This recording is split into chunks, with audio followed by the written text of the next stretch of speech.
Happy Monday. The Saylor door-to-door Bitcoin salesman has bagged another client. BTC is seeing inflows while the XRP ecosystem sees another upgrade. A juicy one, by the way. We'll talk price because the market is starting to move. To the upside, that is. Tron does a weird sort of funky IPO. It's a reverse IPO, but you'll see what I'm talking about. The bigs are buying more, inflows are there. I say lots of naughty things, so here's your warning. Hopefully y'all had a good Father's Day weekend, and for those of you that aren't dads, well, hopefully you had a good weekend as well. Look at the upswing of XRP price up on the screen, and ooh, green on that screen, so you know what that means. We gotta change it to green on my screen. Now, before we get into the crypto news, your comments come first, because you, the viewer, matter most. Shane Wilkins says, good morning, happy Father's Day. I pray for your healing. Thanks for being awesome. It was actually a really cool Father's Day. A little bit of a muted celebration, but still fun nonetheless. The eccentric one says, what the fuck, Saylor? At some point, is it even worth it to buy more BTC? He could never find liquidity to cover the current holdings. He's selling future debt and just issuing more shares. And what if I shocked you all? Now, hold up. I hope you're not driving. I hope you're not at work. What if I shocked you all and said he bought more? Well, And what if I told you he converted another one to BTC Maxiism? I know. He's a door-to-door salesman selling BTCism. RT Twisson says, buying Bitcoin would be a sound strategy. However, the optics isn't good. Talking about Cardano using 100 million ADA to buy some BTC. However, the optics isn't good. I would not buy the Bitcoin and stay hungry. That should motivate me to take XRP to a higher level. That's what I was asking. Should Brad Garlinghouse take some of the XRP and buy BTC and stables with it? Ooh, Call of Duty Black Ops 6, not gonna happen. Sorry, Steam. Bitcoin's sitting at 106,795 ETH, it's 26.25. XRP is starting to move, and so is Sol. We'll talk price action at the end, but remember, tomorrow, they're voting on the Genius Act in the Senate. This is the real vote. This is the one where if they actually pass this, it goes to the House for them to start debating on it. I know, and then they might debate on it for a few weeks, kick it back and forth, but at least if they pass it here, they can get it out of the Senate and send it to the House. All right, let's talk about inflows, because guess what? XRP had inflows and so did BTC. Crypto funds saw 1.9 billion in inflows last week. Bitcoin led with 1.3 billion. Bitcoin led with 1.3 billion inflows last week with a strong recovery after 2 weeks of minor outflows. This is important because we did see a flare-up in the Middle East between Israel and Iran. Short BTC products also saw small inflows of 3.7 million, which is hardly anything. Now, I wanted to share this with you because look at some of these. XRP saw some really healthy inflows. In fact, outside of Bitcoin and Ethereum, XRP was the leader of inflows with 11.8 million. Yeah, I know, not that much, but it's still better than nothing. After that, you had SWI with some big ones and also short Bitcoin at 3.7. Year to date, by the way, for XRP right here is what? 206 million. This is institutional money, by the way. So you still have institutional players getting into XRP, BTC, and ETH. Oh yeah, this is all linked in the description down below if you want to check this all out yourself. This is the CoinShares weekly report. All right, let's talk about Tron. Tron going public with a 210 million strategy like TRX bet. This is very interesting, but this isn't a traditional IPO, so you kind of have to pay attention on this one. Tron going public by merging with SRM Entertainment, a small company listed on NASDAQ. Tron, the digital currency project spearheaded by Justin Sun, the weird banana guy, is expected to go public in the US according to a Monday report. Hey, that's today. Hit the subscribe button so we can beat Pop-Tarts, so that when we do beat Pop-Tarts, the company, in subs, I could do a Pop-Tarts demolition video. We might blow them up, we might pew-pew them, we might light them on fire, we might run them over. We're going to have some fun with Pop-Tarts. It has opted for a reverse merger with NASDAQ-listed SRM Entertainment, meaning it will not have a traditional initial public offering.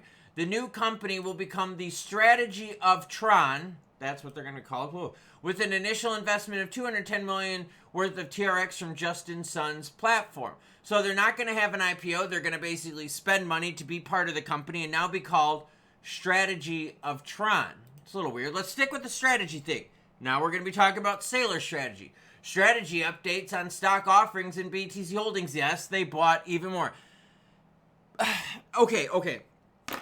The problem I have with Michael Saylor and strategy is that he appears to only be buying when the Bitcoin price is high. When Bitcoin was at 20, 30,000, dude wasn't buying like anything.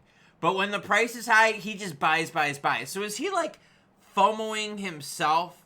Like, it just makes no sense. On June 16th, Strategy announced updates regarding its at-the-market offering programs in BTC Holdings. Between June 9th and June 15th, the company sold shares of its preferred stock, raising significant funds. All right, remember, they're selling shares and future debt. Strategy completed a public offering of their preferred stock on June 10th, generating approximately almost $1 billion. They acquired another 10,100 BTC to bring their total holdings to 592,000 BTC. This is crazy. Okay, now this goes now another step. Why? Pakistan taps Michael Saylor as their crypto advisor. So again, we keep asking ourselves, whoa, where is our XRP version of Michael Saylor? Where is our XRP version of strategy, of MetaPlanet, and so forth? We could really use one of these because, like I said, Saylor is a door-to-door salesman who is converting people into BTC. It'd be nice if we had one for XRP. Saylor met with key government officials in Islamabad on June 15th, including Finance Minister and the State Minister for Blockchain and Crypto, to discuss the country's crypto ambitions. The high-level meeting centered on the integration of Bitcoin into Pakistan's state reserve and the ongoing development of a national digital asset policy. According to local reports from Dawn, Saylor welcomed the opportunity to serve as an advisor to the Pakistani government on crypto strategy. This is what he said. Pakistan has many brilliant people, and a lot of the world already does business with you. So now Saylor is converting Pakistan into BTC maxis and advising them on a strategic reserve. Whoa, what is going on? It appears that Saylor is converting more people to maxiism. Now, overall crypto environment, obviously this benefits BTC. As BTC goes up, it tends to bring the rest of the market with it. Does it bring the rest of the market with it one-to-one? No, of course not. But it does help out the overall crypto market. Now, Decent Wallet issues an important announcement for XRP. That's right. Decent Wallet has now got an integration for USDC. The integration opens new possibilities for the XRP community, including easier access to the stablecoin-based DeFi lending and cross-border payment services. Developers building on XRP now have a stable, regulated digital dollar that functions efficiently within the ecosystem. In the official post, Decent highlighted 3 core features: secure, regulated, and fast. So now you got USDC on XRP. Oh, that's good for all of us, right? I mean, that helps with attracting new builders. That helps with liquidity. That helps with transactions. I think that's a good thing for all of us. Let's swing it on over to the market, where volume jumped up 31% today. The weekend was a little soft volume-wise. That's okay. We have been seeing that as of late here. We're at 104 billion. Altcoin season, 28 out of 100. Inflows with institutions, we talked about that. We got the inflow money back in. Zooming out to the year, you can see it's been majority inflows. Okay, that's good. XRP specifically, volume up 53% to 2.6 billion. That's a healthy start to the week. A lot of optimism in the market right now in regards to XRP. Finalization of the SEC thing. Remember, Torres wants to stay relevant. She's pissed off about the whole SEC case. Why did you drag us into this for how many years to only about face the whole thing? And Torres knows that as soon as the case is over, no one's going to remember her name. And remember, once the case is over, what is Torres' big claim to fame going to be? Yeah, exactly. People are going to forget about her. So now you got XRP making a nice climb this morning, going from the lows of 214 up to 225. Let's go to those candlesticks to see if anything jumps out at us. Again, we're still technically in the friend zone, but it's good to see XRP moving. Now, from the lows of the 13th, we've jumped quite a bit from 208 to now what, everyone? To this mark right here. And let's look at that candlestick, because that was a high of 227.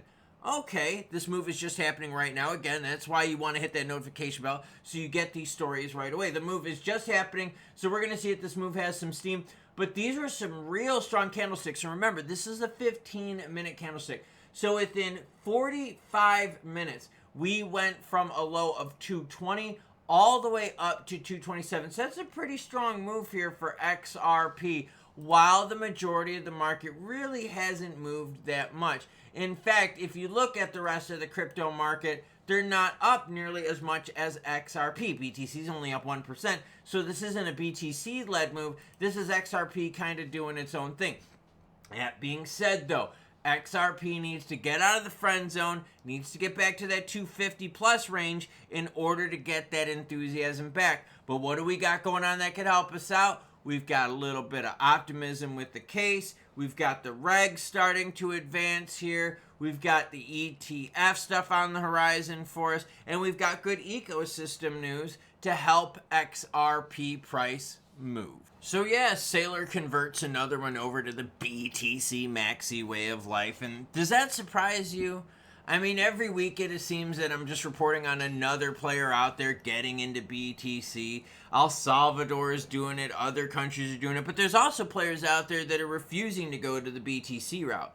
But oh, wouldn't it be nice though if we had an XRP version of that? I would love to report on an XRP maxi out there going, yo, I'm buying billions worth of XRP and now I'm converting my friends into buying it. But we're not seeing that yet. Granted, I did a story not too long ago about 8 companies together getting close to $1 billion worth of XRP. Well, their plan is to get into $1 billion of XRP. But we're not seeing the same enthusiasm for XRP as we're seeing for BTC. But that being said, though, I think there's a lot more upside with the alts than I do with BTC. Because think, Saylor's buying left and right. Metaplanet is buying left and right. You got Riot, Mara, and all those other players out there buying BTC, and yet you still don't see BTC roaring like crazy. Granted, it's close to all-time highs, but again, it's tugged by macros. So, inflows, yes, tons of billions pouring into BTC, but you don't really see it reflecting the price the same way, right? Not with the same explosive price enthusiasm as you would see in the past. So, is that strategy going to work out? Ooh, like what I did there. Now, in terms of XRP, hey, the move is just happening this morning, like literally like an hour ago, so we're watching it play out right now. I've actually got it in front of me on this monitor right here. I want to see if it can hold. We need something to happen because as we've seen as of late, the volume for XRP has been a bit softer. The last few weekends have been soft with XRP, and we've seen a few moves to the downside. We've seen the Elon Trump move, right? That pushed the markets down. They didn't really rebound that strongly. Then we saw the Israel-Iran thing push markets down. We didn't see them rebound that strongly. So we're waiting to see the positive catalyst. Now, this week we've got a couple big events. We've got the stablecoin vote happening in the Senate on Tuesday. We've got the FOMC meeting. I think that's happening, that's the 18th. I'm pretty sure it's the 18th, so that's going to be Wednesday. We've got that going on. We've got a couple other minor events happening this week that I don't really think will affect the markets too much. But either way, those are the two big ones that we're going to be paying attention to. And that is why I think, just throwing it out there, why I think we need to honestly wait. And you're like, bro, wait for what? Well, we need for rates to come down. We need for not just stablecoin regs, we need for regs for the rest of the market. So, I know, it doesn't seem like third quarter is going to be that hot, spicy, naughty, and relevant, but maybe fourth quarter is going to be juicy. Maybe fourth quarter is when Jerome is like, yo, I'm going to give you the juicy rate cuts. I don't know. We'll find out sooner or later. Just Jerome seems to be doing his own damn thing, and to be honest with you, the United States government's doing their own damn thing, and they're not acting fast anytime soon. So, who knows? Maybe fourth quarter is juicy, and Santa Claus delivers us some juicy Christmas presents. Crypto presents, that would be, right? Like crypto price action. So, yeah, hit the subscribe button if you haven't already. Notification bell so you don't miss out. I'll be covering the vote tomorrow. That's the big one. FOMC meeting we're going to have live.